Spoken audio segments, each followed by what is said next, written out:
movie review on the internet today, the A-List Review. I am your host, the Game Changer, Wes Truth.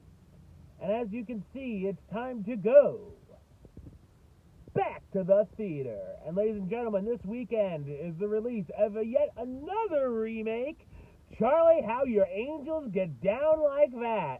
My review of the 2019 action film, Charlie's Angels, coming up now.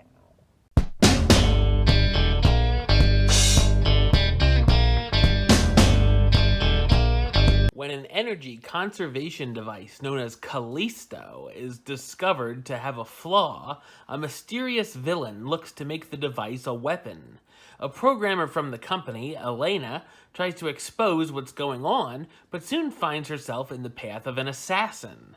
Elena is soon saved by a group of spies known as Angels, including agents Sabina and Jane, as well as their operative Rebecca Bosley.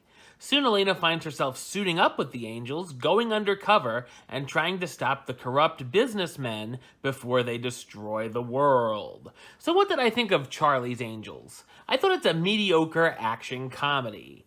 The franchise, of course, started out as a television show in the 1970s, and then found some success in the 2000s as a film, along with its sequel.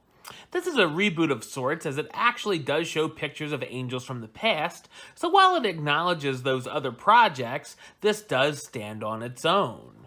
The film is directed and written by Elizabeth Banks, who also plays the new version of Bosley, and unfortunately nothing really stands out, and most things feel bland. When I saw the trailer, I thought this movie looked god-awful, and the most I can say is at least it's not that bad. The action sequences can be decent, there's a number of exciting brawls, most notably when Jane is in action, as well as some shootouts and chases. The humor's very hit and miss. I did laugh out loud at the material a couple of times, but there's also some groaners thrown in, and even some gags that don't even make any sense. There are points where the movie just stops in a dead halt so that a joke can be told, and then they just flatline. It's just cringeworthy.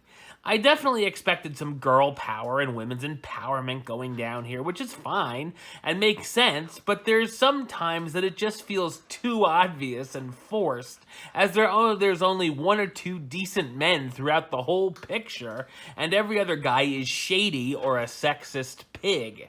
The biggest flaw is that the story brings really nothing new to the table, as we get the common spy movie setup and the whole mole in the agency storyline, which becomes predictable, including the agents not getting along at first as their personalities clash.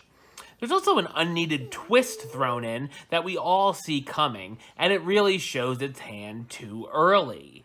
Of course, we all get the spy movie cliches thrown in, from the wild parties and exotic locales to huge closets of clothes and weapons. There's also there's a lot going on, and everything begins to feel overstuffed as the film goes on. While I like the actresses here, the scenes where they teamed up actually seemed a bit odd, and I don't know if I bought the chemistry. The cast stars Kristen Stewart as Sabina Wilson, the wild and wisecracking Angel, Naomi Scott as Elena Hofflin, the scientist who programmed the Callisto project, who ends up teaming with the Angels, Ella Balenska as Jane Cano, the former MI6 agent who's now an Angel, Elizabeth Banks as Rebecca Bosley, a former agent who now works as one of Charlie's assistants, and Patrick Stewart as John Bosley, Charlie's first and original assistant. There's also some humorous cameos in the mid-credits sequence. While it's not a total bust, the game actresses can't save us from the rinse and repeat plot and the recycled material we've seen over and over again. I'm gonna give it the rating of meh. It's okay. Alright, well that's the show. I'll be back with another review very soon. But until then, don't forget to subscribe right here on YouTube. YouTube.com/Westside of 515. Like the show on Facebook, Facebook.com/WestTruePaylist. And of course, you can follow me on the Twitter and Instagram at Wes Sailor. Until next time, truth out.